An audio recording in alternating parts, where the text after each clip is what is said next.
Bon, bonjour à tous. Aujourd'hui, nous allons parler donc de résilience de données, notre nouvelle solution IBM Storage Defender faite par IBM. Donc je me présente rapidement. Donc je suis Alexis Kogic, spécialiste technique en solutions de stockage pour IBM. Donc dans mon rôle, j'accompagne au quotidien nos clients dans la mise en place de solutions de stockage performantes, tout en veillant à ce que les données de nos clients soient le plus sécurisées possible. Donc rapidement, on va couvrir en quelques minutes l'intégralité du portfolio IBM Stockage, ce qui est un portfolio, je dirais, assez large. Un point important à souligner, c'est que tous nos systèmes sont conçus en mode plug and play, ce qui signifie qu'ils sont entièrement donc, intégrés et prêts à l'emploi pour nos clients, donc facilitant ainsi leur déploiement et leur utilisation. Donc en haut à gauche, on va commencer avec donc le stockage dédié à la résilience de données, généralement utilisé dans des environnements nécessitant des performances élevées, des environnements de production. Donc à gauche, la famille Flash System, qui est notre produit phare, qui offre aujourd'hui donc les meilleures performances et une durabilité exceptionnelle, je dirais, dans l'industrie. Il est particulièrement prisé donc, pour sa fiabilité, sa simplicité et surtout sa sécurité. Donc il est conçu pour les environnements de charge de travail de type bloc et il répond aux besoins pour tout type d'entreprise, petite, moyenne ou grande. Donc on commence avec le 5015 et 5045 qui sont en protocole SAS. Ensuite on passe sur le 5300 qui occupe seulement une taille de 1U. Qui est donc en protocole NVMe et qui peut offrir donc une capacité pouvant atteindre jusqu'à 1,5 pétaoctets lorsque la compression et la réplication fonctionnent de manière optimale. Et ensuite, on a donc les modèles consacrés aux plus grosses infrastructures avec le 7300 et 9005, donc qui répondent donc à des besoins pour des charges de travail plus importantes. On a ensuite l'IBM SAN Volume Controller, qui est sur le marché depuis désormais plus de 20 ans, qui est donc une solution de virtualisation de stockage, qui centralise donc la gestion de plusieurs de systèmes via une interface unique. Donc cela simplifie considérablement l'infrastructure en réunissant donc différents types de stockage en un seul point. Il peut prendre en charge jusqu'à environ plus de 500 modèles de contrôleurs, tous constructeurs confondus.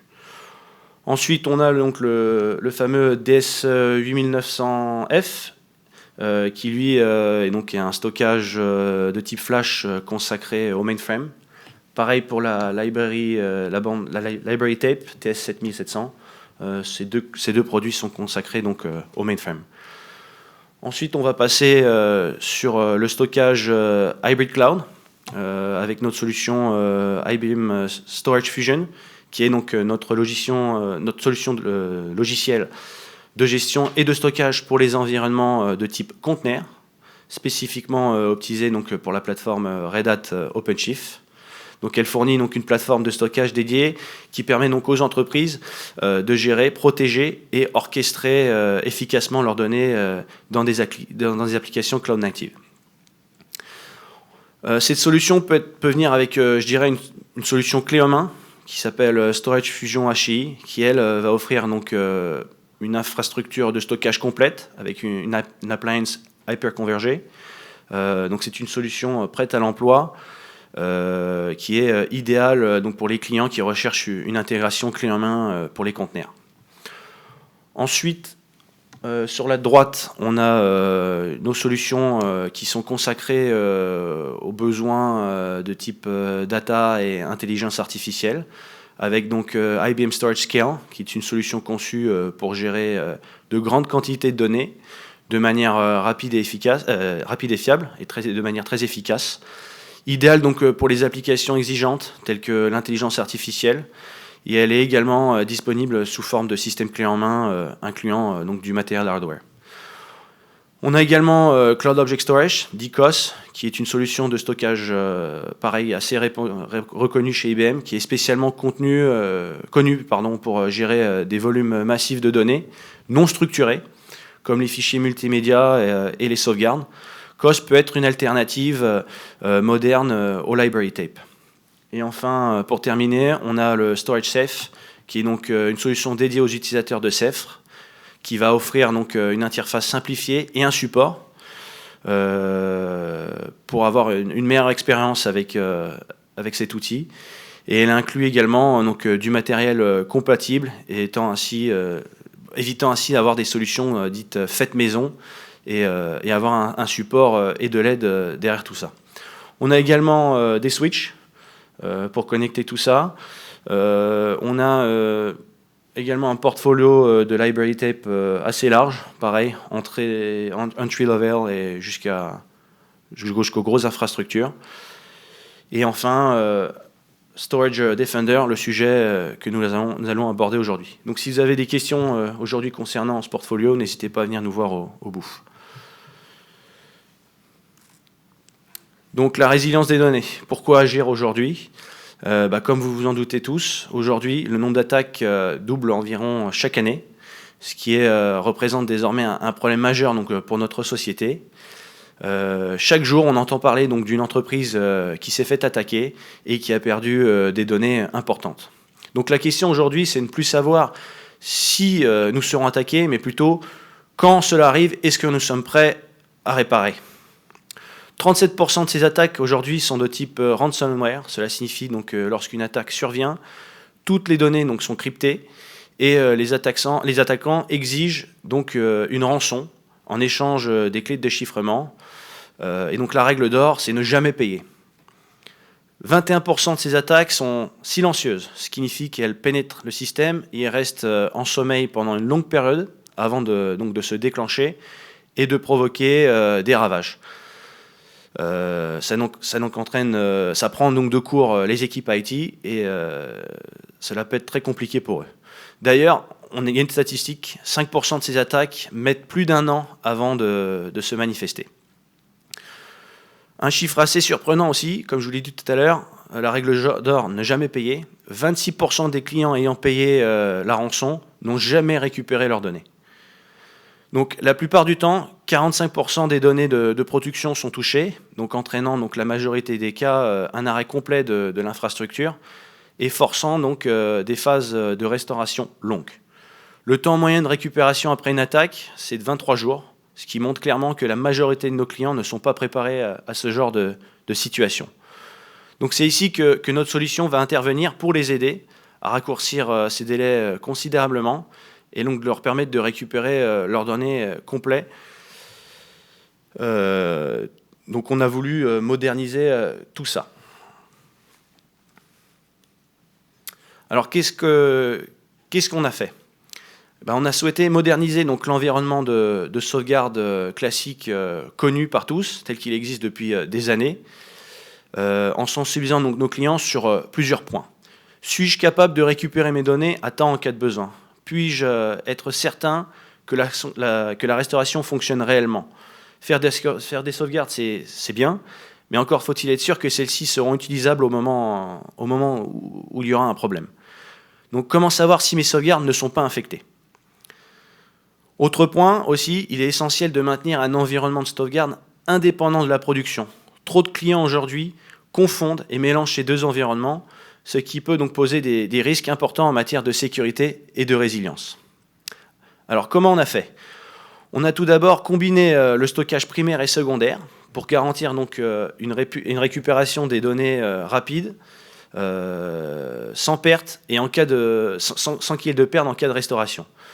Donc actuellement sur le marché, nous sommes les seuls à proposer cette solution qui donc nous permet d'assurer des temps de récupération records. Nous avons les temps de récupération les plus rapides sur le marché. Je montrerai quelques slides plus tard un proof of concept.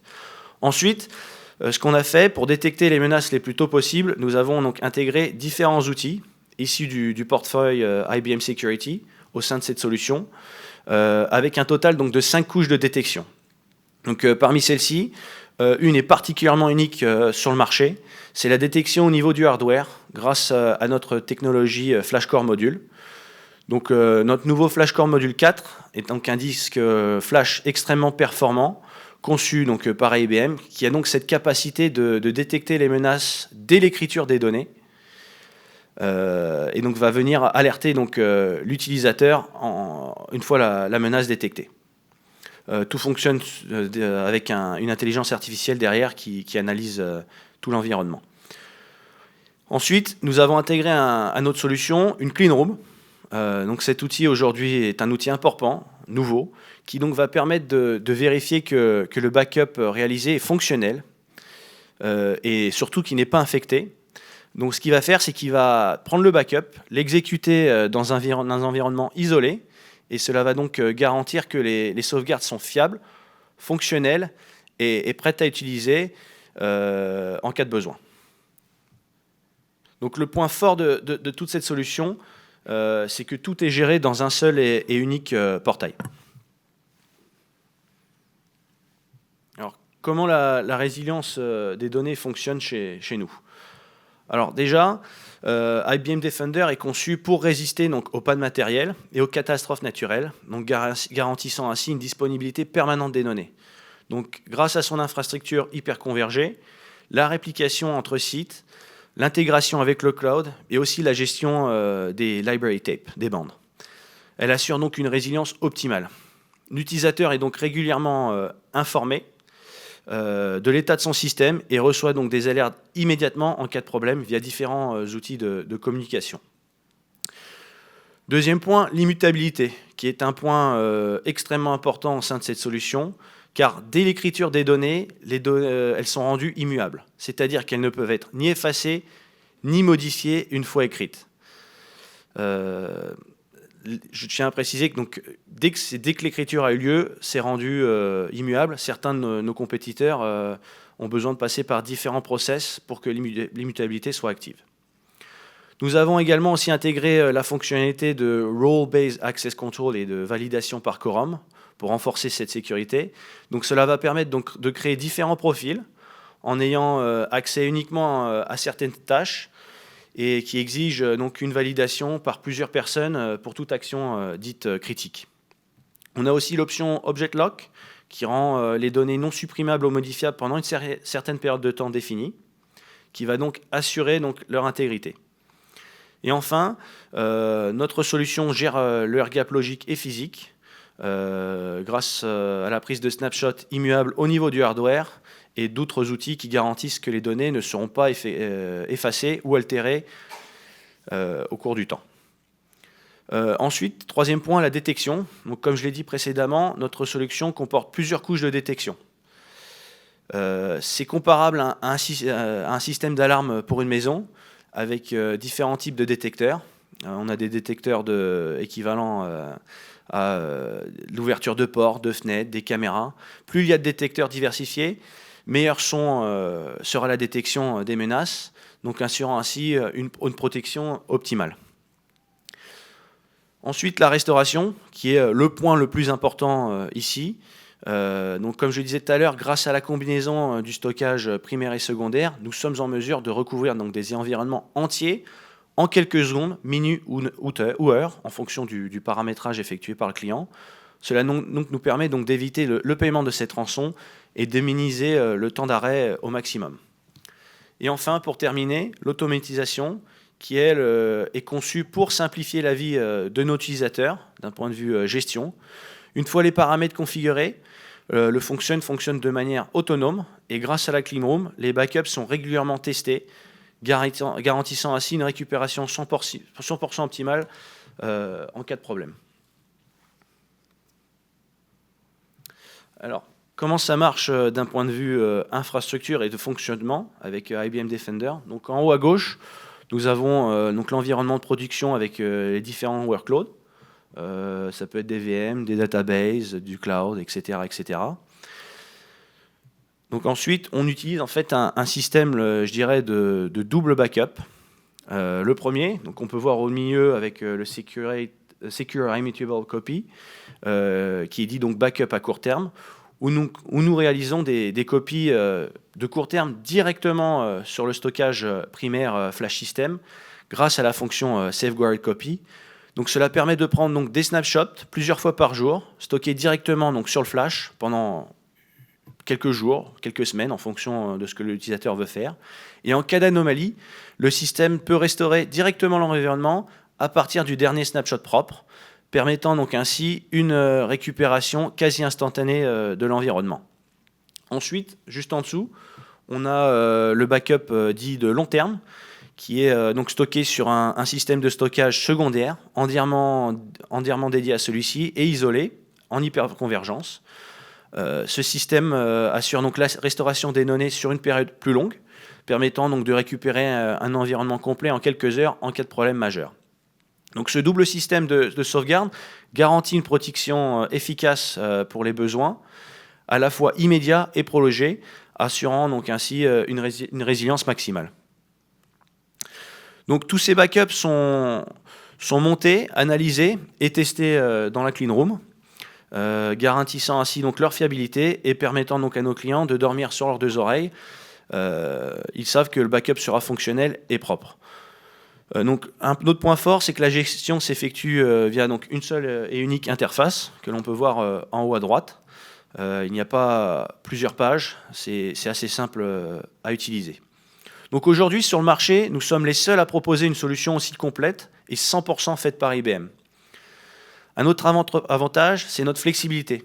Certains clients qui souhaitent conserver leur système actuel tout en modernisant leur environnement backup avec certains de nos outils, c'est tout à fait possible. On peut fonctionner au cas par cas en fonction de ce qu'ils recherchent précisément.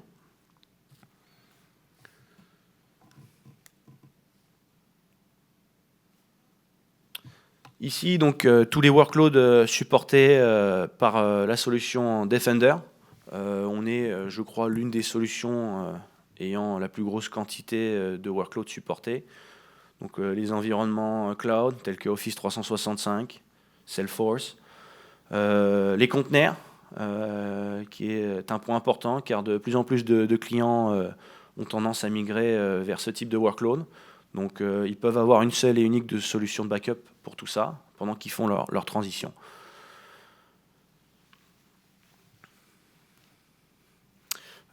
Ici, rapidement, un proof of concept que l'on a effectué pour une grosse banque américaine. Donc, ils avaient actuellement des temps de recouvrement trop importants. Comme on peut le voir en bas, pour recouvrir l'équivalent de 1000 à 16 000 VM, il leur fallait donc 4 semaines, ce qui était bien trop long. Donc ils avaient donc pour objectif de faire ça en moins de 24 heures. Donc on a réalisé toute une série de tests en faisant un proof of concept sur leur environnement. Et donc on est arrivé à relancer 2200 VM en moins d'une heure, 47 minutes pour être précis. Et le retour complet sur le primary storage en 4 heures. Aujourd'hui, donc, comme je le disais tout à l'heure, peu de solutions sur le marché sont capables de proposer ces temps de recouvrement aussi rapides. Ensuite, une petite mise en situation de comment ça se passe lorsqu'il y a une attaque dans un environnement de backup dit classique. Donc la première chose que les attaquants font, c'est qu'ils vont s'attaquer directement au backup, pour rendre le backup donc inutilisable. Donc comme ça, le client ne pourra recouvrir de rien. Une fois le backup infecté, donc il s'attaque à la production. Et une fois que c'est infecté, donc on ne peut recouvrir de rien. Avec notre solution, comment ça marche? Donc en bas à gauche, on a, donc je disais, ce système de couches de détection qui donc analyse le système en permanence. Les attaques évoluent. Donc nous avons une database qui est régulièrement mise à jour en permanence pour suivre donc l'évolution de ces attaques et détecter donc les dernières attaques qui sont sorties. Ensuite, donc en haut à droite, nous avons donc la clean room qui fonctionne, qui analyse le backup en permanence. Le backup ici est immuable, donc les attaquants ne peuvent pas s'y attaquer puisque les données ne peuvent être modifiées ou supprimées. Donc l'attaque a lieu, donc il s'attaque directement à la production. C'est détecté donc par notre outil de détection QRadar-SOAR qui va donc déclencher une action. isoler l'environnement et ensuite demander le recouvrement via la clean room. Donc la clean room va analyser le backup pour retrouver donc, le backup le plus récent n'étant pas infecté. Une fois celui-ci trouvé, il va donc l'envoyer sur la production pour le recouvrir immédiatement et avoir donc de nouveau l'environnement fonctionnel. Voilà. Donc 2 outils importants ici par rapport au backup traditionnel, la clean room et les différentes couches de détection. Je pense que j'ai terminé. Est-ce qu'il y a des questions? Oui. Je voulais savoir le SQL Playbook, est-ce que c'est un Defender? Le soir, tu veux dire? Ouais, est-ce qu'il agit comme un Defender? Il agit plutôt, je dirais pas comme, enfin, il fait partie donc du produit. Il va plutôt orchestrer toutes les actions. Et peut-être que Martin, tu as quelque chose.